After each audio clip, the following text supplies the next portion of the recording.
Welcome to KL TV. Hi అండి, ఇక్కడ కనిపిస్తుంది కదా, ఇది నల్లేరు మొక్క. ఇది చూసారు, ఎవరికైనా తెలుసో తెలియదో నాకు తెలియదండి. ఇది నల్లేరు మొక్క బాగా చెట్లల్లో, పొలాలల్లో, ఎక్కువగా డ్రై ఉన్న కాడ బాగా పెరుగుతుందండి. ఈ నల్లేరు మంచి ఔషధ గుణాలు కలిగిన నల్లేరు మొక్క ఇది. ఇది మిద్దె తోటలో కూడా పెంచుకోవచ్చండి. దీంతో పచ్చడి కావచ్చు, కూర కూడా చేసుకోవచ్చండి. ఇది నీడలో ఎండబెట్టి మంచిగా పొడి చేసుకొని పాలల్లో వేసుకొని తాగితే మనకి ఎక్కడైనా దెబ్బలు తాకిని, లేదంటే బోన్స్ నొప్పి, మోకాలు నొప్పులు, కాళ్ళ నొప్పులు, కీళ్ళ నొప్పులు, కడుపులో ఉబ్బరం కానీ సర్వరోగ నివారణగా ఇది పనిచేస్తుందండి. నర్వస్కి బాగా పనిచేస్తుంది, బోన్స్కు బాగా పనిచేస్తుంది. ఎక్కడైనా బోన్ పగిలినా, విరిగినా ఎక్కువగా ఈ నల్లేరుని వాడితే అది తొందరగా అతుకుతుందండి. ఎందుకంటే మనం కనీసం వారానికి ఒక్కసారైనా, నెలకొక్కసారైనా ఈ నల్లేరు పచ్చడి తెచ్చుకొని పచ్చడి చేసుకొని తినాలండి. చాలా అంటే చాలా టేస్టీగా ఉంటుంది. లేత లేత కాడలను తెచ్చుకోవాలండి. తెచ్చుకొని మంచిగా చేతికి ఆయిల్ పూసుకోవాలండి. ఇది కందగడ్డ గుణం కలిగింది. ఎందుకంటే దురద వస్తుంది. చేతికి నూనె పూసుకొని మంచిగా ఈ కాడల్ని శుభ్రం చేసుకోవాలి. చుట్టూ ఉన్న నార వస్తుందండి, ఆ నార తీసేసుకోవాలి చుట్టూ. ఎందుకంటే అది ఉంటే అంత ఇట్లా పీచు పీచుగా తగులుతుంది, మంచిగా అనిపించదు రోటిపై. ఎందుకంటే రోటి పచ్చడి కాబట్టి మిక్సీలో కూడా వేసుకోవచ్చు. రోల్ లేని వాళ్ళు ఇలా రోటి పచ్చడి కూడా చేసుకోవచ్చు. ఎట్లా వీలుంటే అలా చేసుకోవచ్చు. కానీ చాలా అంటే చాలా హెల్త్కు చాలా మంచిది. చూడండి ఎలా ఉన్నాయో, అన్నీ మన బోన్స్ ఉన్నట్టే ఉన్నాయి అవి కాడలు. మీరు చూస్తున్నారా? అలానే ఉంటాయి. మంచిగా తుంచుకొని ఒక బౌల్ తీసుకొని, బౌల్లో గిన్నెలో వాటర్ తీసుకొని, వాటర్లో దొడ్డుప్పు వేసి ఈ తుంచుకొని పెట్టుకున్న ఈ ముక్కల్ని మంచిగా 3 సార్లు బాగా దొడ్డుప్పు వేసి బాగా పిసుకొని బాగా కడగాలండి. కడిగి శుభ్రం చేసి పక్కకు పెట్టుకొని దానికి పచ్చడికి కావాల్సిన పదార్థాలు అవన్నీ రెడీ చేసి పెట్టుకోవాలండి. 3 సార్లు కడగాలి, మర్చిపోవద్దు. కడిగేటప్పుడు కూడా చేతికి మంచిగా ఆయిల్ రాసుకోండి, లేదంటే కొంచెం దురద వస్తుంది.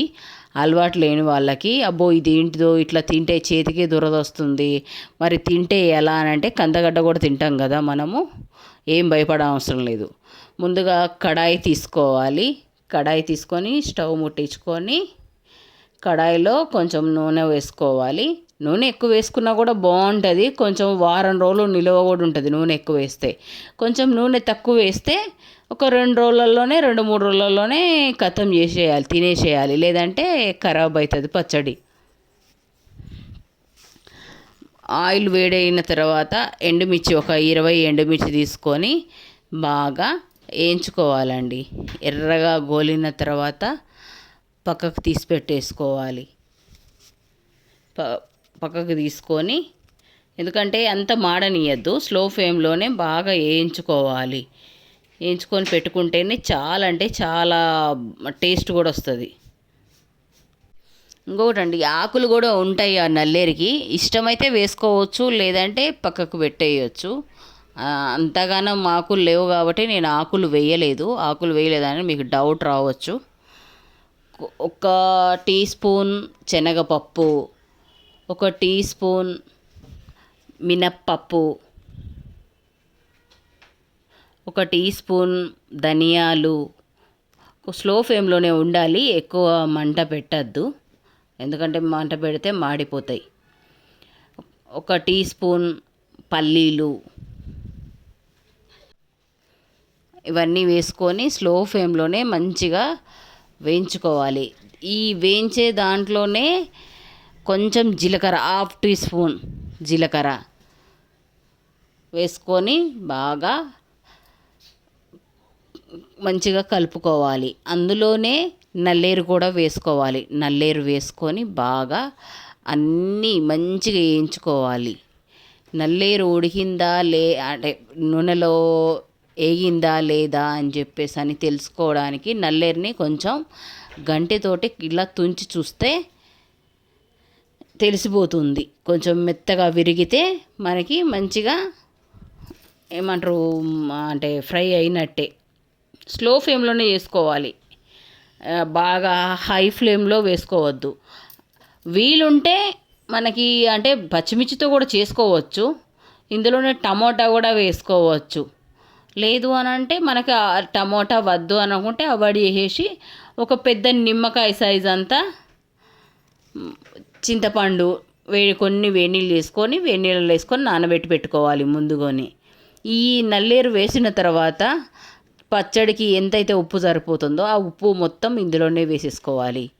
కొంచెం పసుపు, ఈ ఉప్పు పసుపు వేస్తే అంటే మనకి చెయ్యి అనేది దురద గుణం అనేది ఉంటుంది కదా, ఈ దురద గుణం అన్నది తిన్నా కూడా మన నాలుక అన్నది దురద రాకుండా దాన్ని విరిచేస్తుంది అన్నట్టు ఉప్పు పసుపు. ఎందుకంటే ఇవి వేసి బాగా గోలించుకుంటే బాగా అంటే బాగా మంచిగా ఉంటుంది. ఇది పెద్దలు బాగా చేసుకొని ఎప్పుడు, ఎందుకంటే ఇంతకుముందు ఎక్కువ హాస్పిటల్స్ ఉండేవి కాదు కదా అండి. ఏ కాలు దెబ్బ తాగినా ఇరిగినా బెనికినా ఏమైనా కూడా ఈ నల్లేరే తెచ్చుకొని ఇలా చేసుకొని తినేవాళ్ళు. నల్లేరు కూడా దెబ్బ తాకి రక్తం కారుతుంటే ఒక్కలు ముక్కలుగా దంచి నల్లేరు గడితే అక్కడ అన్నది రక్తం ఆగిపోతుందండి. ఇవన్నీ వేసుకొని రోట్లో మంచిగా మెత్తగా దంచుకోవాలి. పచ్చిమిర్చి, కొన్ని వెల్లుల్లి కూడా వేసుకోవాలి, లాస్ట్లో వెల్లుల్లి వేసుకోవాలి. ఒక పెద్ద ఉల్లిగడ్డ అంతా తీసుకొని, ఉల్లిగడ్డ కూడా దంచినట్టు దంచితే మనం తినేటప్పుడు పంటి కింద ఉల్లిగడ్డ పడుతుంటే వెరీ టేస్టీగా ఉంటుంది. చాలా అంటే చాలా బాగుంటుంది. 4 వెల్లుల్లి కూడా పచ్చడి మొత్తం మెత్తగా దంచుకున్న తర్వాత 4 వెల్లుల్లి కూడా వేయాలి. వేసి దంచుకోవాలి బాగా, ఒక్కలు ముక్కలుగా మంచిగా మెత్తగా దంచుకోవాలి. చాలా అంటే చాలా బాగుంటుంది. మీకు ఇష్టమైతేనే టమోటా వేసుకోండి, లేదు అనుకుంటే అవాయిడ్ చేయొచ్చు. ఎందుకంటే ఒక్కొక్కరు కిడ్నీలో స్టోన్స్ వస్తున్నాయి అని చెప్పేసి అని. ఈ స్టోన్స్ కారణం ఎందుకంటే ఈ టమోటా విత్తనాలు వల్లనే స్టోన్స్ వస్తున్నాయి అని చెప్పేసి అని టమోటా మొత్తం అవాయిడ్ చేసేటోళ్ళు కూడా ఉన్నారు. అందుకే నేను ఈ విషయం మీకు చెప్తున్నా. ఇలాంటి మరెన్నో ఆయుర్వేది అన్నీ నేను పెడతానండి, చూసుకోండి. మంచిగా మీరు కూడా చేసుకోండి, తినండి. ఇది ఎంత అంటే అంత హెల్దీ. పెద్దవాళ్ళకి ముసలి వాళ్ళకి ఇలా చేసి పెట్టండి, వాళ్ళ నొప్పులన్నీ పంచలయ్యి మాయమైపోతాయి. వారానికి ఒక్కసారి చేసి పెట్టండి. కారం ఎక్కువ ఉండద్దు, కొంచెం కారం తక్కువ వేసుకుంటే బాగుంటుంది. ఎందుకంటే చట్నీ అన్నది ఎక్కువగా తినాలి. ఇంకా మిగిలింది మనమంతా పోపు కూడా వేసుకొని అవసరం లేదు. ఇది చపాతీకి, దోశకి, పూరి, ఏదైనా సరే ఉప్మా, దేనికైనా తినచ్చు. రైస్లోకి చాలా అంటే చాలా బాగుంటుంది. మనం అన్నీ వేయించుకొని ఇవన్నీ పెట్టుకున్నాం కదా, కొంచెం ఆయిల్ మిగిలిపోతుంది కదా, ఆ ఆయిల్ మొత్తం కూడా మళ్ళీ ఈ పచ్చట్లోనే వేసుకొని మంచిగా ఇలా రువ్వేసుకోవాలి. రువ్వేసుకున్నాడు అంటే రుబ్బుకునుడు. ఇప్పుడు ఎక్కువగా ఎవరు వాడతలేరు రోళ్ళు. ఇది మా అమ్మ ఇచ్చిన రోల్ నాకు. నేను ఇది చాలా జాగ్రత్తగా పెట్టుకున్నా. దీంట్లోనే నేను చిన్నగా కొంచెంగా పచ్చళ్ళు చేసుకుంటాను. మా అమ్మమ్మ వాళ్ళ ఊళ్ళో అయితే పెద్ద రోలు ఉంటుంది. ఆ రోట్లోనే అందరూ ఆ వాడకట్ట వాళ్ళందరూ వచ్చి దంచుకునేవాళ్ళు. ఇప్పుడు మిక్సీ వచ్చేసరికి ఎందుకు ఈ టైం వేస్ట్ దంచుకునుడు, ఇదంతా చేతుల నొప్పులు అవసరమా అని చెప్పేసి అని మిక్సీలో వేసి బర్రని తిప్పేస్తే 5 నిమిషాల్లో పచ్చడి రెడీ అయిపోతుంది. అలా చూస్తున్నారు. కొంచెం శ్రమ అనుకోకుండా ఇలా చేసుకొని తిని చూడండి, చాలా healthy. Thank you. If you like this video, please like, share, subscribe. Thank you very much for watch this video.